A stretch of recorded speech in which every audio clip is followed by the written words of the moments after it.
En esta oportunidad vamos a escuchar pasajes de la entrevista del presidente de la Asociación Sin Techo Perú, a César Salada, quien mencionó que existe más de 4 millones de peruanos que no tienen viviendas en el Perú. También mencionó que hay una mafia inmobiliaria en el país que se apropia de los terrenos del Estado. También hoy ha dicho que ellos vienen trabajando el proyecto Ciudad del Bicentenario, donde se construirán 32.000 viviendas en la capital peruana. Vamos a escuchar pasajes de esta entrevista.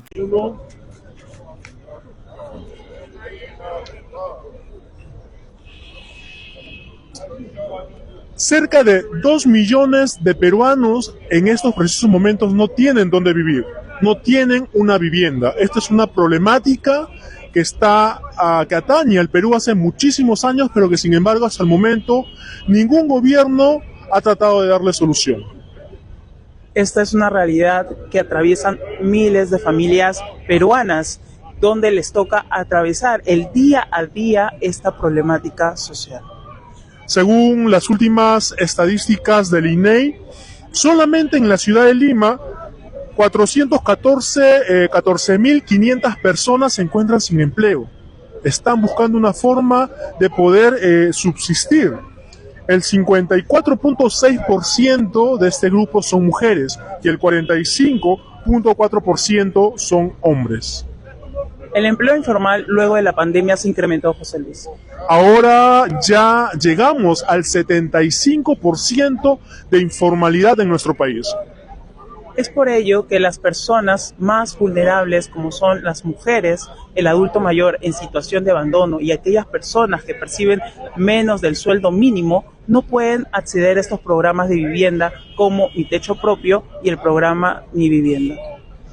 Es por ello que el día de hoy vamos a conversar con el presidente del Movimiento Sin Techo Perú, el señor César Celada, y vamos a conversar con él para que nos cuente la realidad de lo que está viviendo miles de familias peruanas en estos momentos.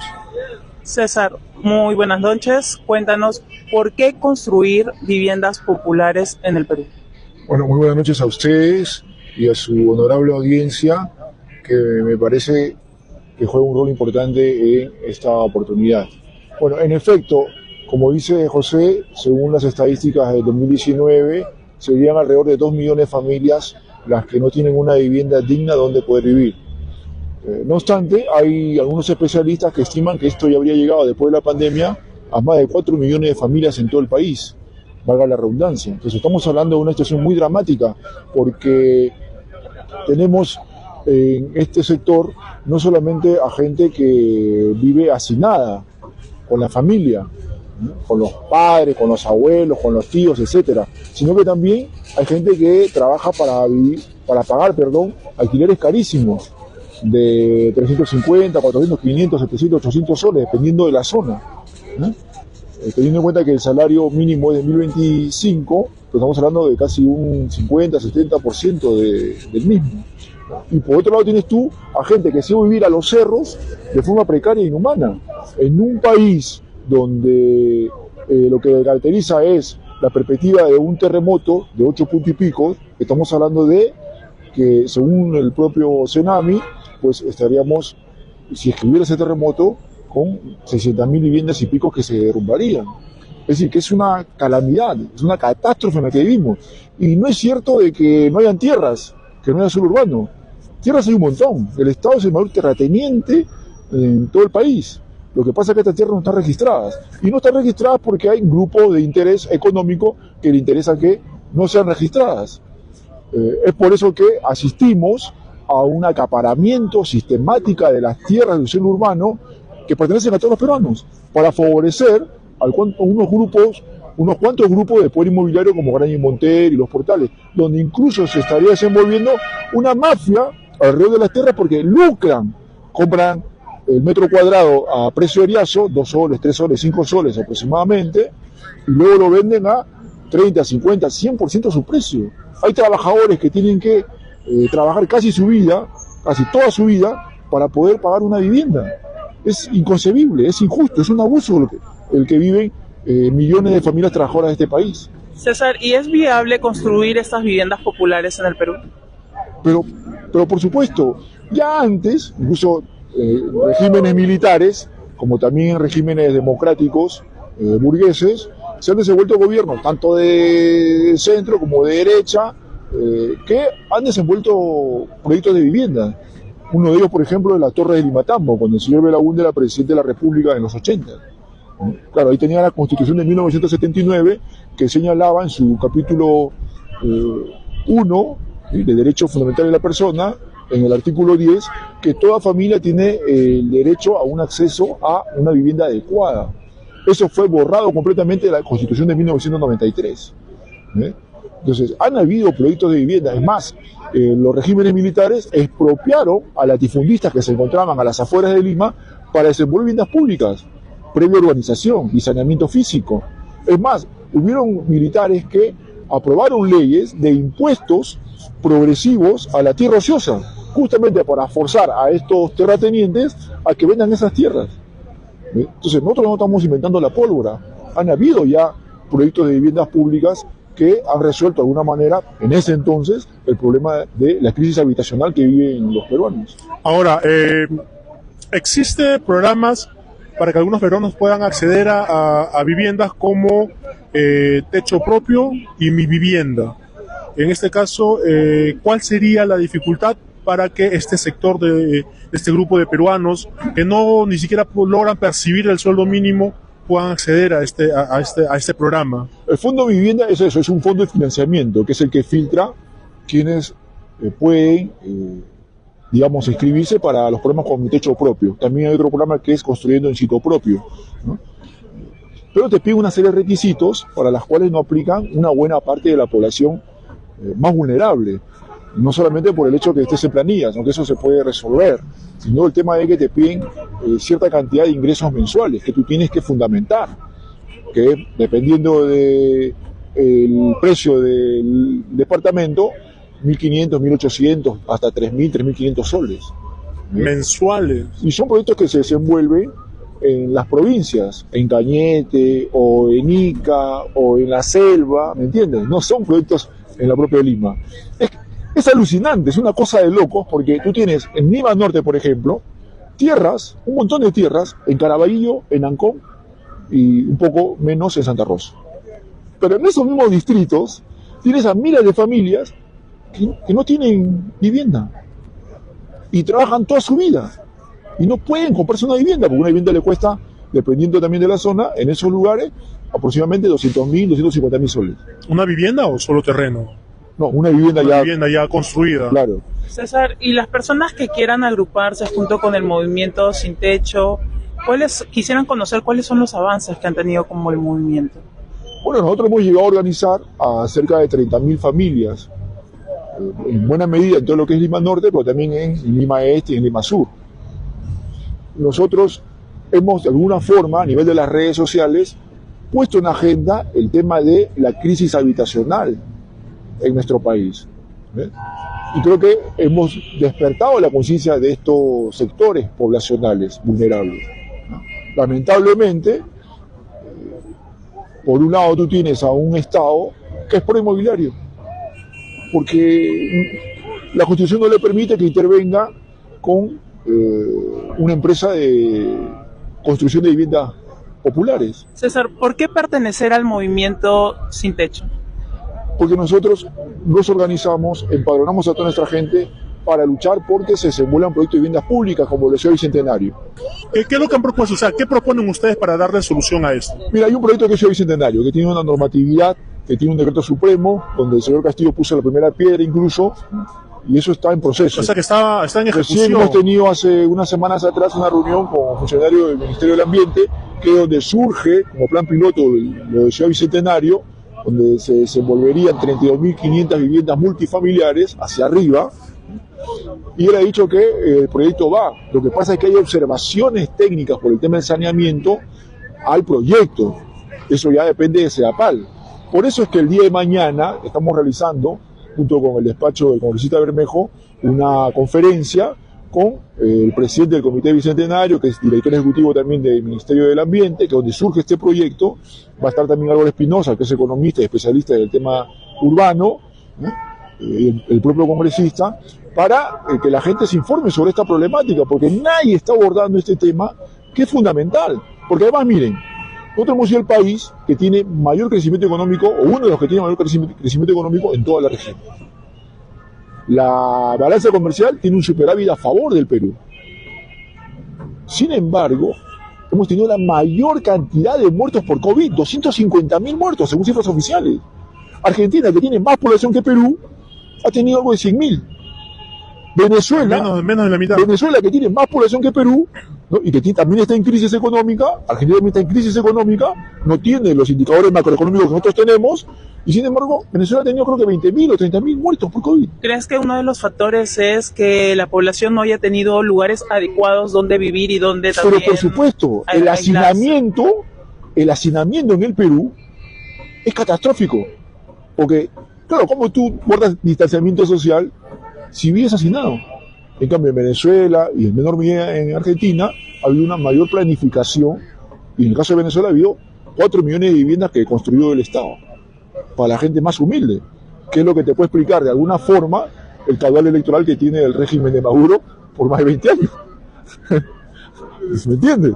En cambio aquí no, aquí a los políticos, a la gran mayoría de los políticos que están en el Congreso y que están en el gobierno, les interesa un pepino, ¿no?, la dramática situación que viven miles y miles de madres de familia con sus hijos, que tienen que estar a expensas de los traficantes de tierras, invadir terrenos para poder conseguir un terreno, valga la redundancia, y poder construir su vivienda. O sea, el tema de la vivienda es netamente un negocio y prácticamente casi un monopolio, diríamos así. Exacto, pero además que al haber hacinamiento conlleva al contagio de enfermedades. Mira el dengue, por ejemplo. Ya se viene el dengue, Y el dengue es por un tema de hacinamiento. De hacinamiento y de, claro... y de falta de agua potable, de urbanización, de saneamiento, etcétera, etcétera. Es decir, porque las viviendas que también se está proponiendo no es simplemente que sean viviendas, sino que también sea una vivienda digna, ¿no? Que pueda contar con los recursos y las necesidades básicas como son el agua, la luz. Y hasta ahora seguimos con los 2 millones de familias que no tienen agua potable, ¿no es cierto? El dengue ya va por más de los 100 muertos y creo que tenemos cerca de 100.000 contagiados en todo el país, ¿no? Entonces es dramático lo que viven los trabajadores peruanos. Como te repito, para que se puedan comprar un departamento de 60 metros cuadrados. Ahora, ¿quién decidió que el estándar de un departamento sea 60 metros cuadrados? Prácticamente lo están acumulando nuevamente, asignando. Una ratonera. Claro, o sea, muy pequeño. ¿Quién es el que se encarga de ver los estándares de espacio, como tocas de decir, qué tamaño tiene que tener un departamento? Bueno, o sea, eso lo ha impuesto la dictadura del poder inmobiliario, porque nunca se ha discutido con los afectados, nunca se ha discutido con los sin techo, ni con los vecinos, ni con nadie. Es un estándar internacional que nos han impuesto y la gente pues agacha la cabeza y... Porque hay familias muy numerosas también, ¿no? Que también psicológicamente no sería adecuado de que todos estén tan apretados y que no tengan su misma independencia y privacidad. Y hemos entrado en una época de pandemias. Las 7 plagas de Egipto, ojo, no es que solamente ya el COVID ya fue, ¿no?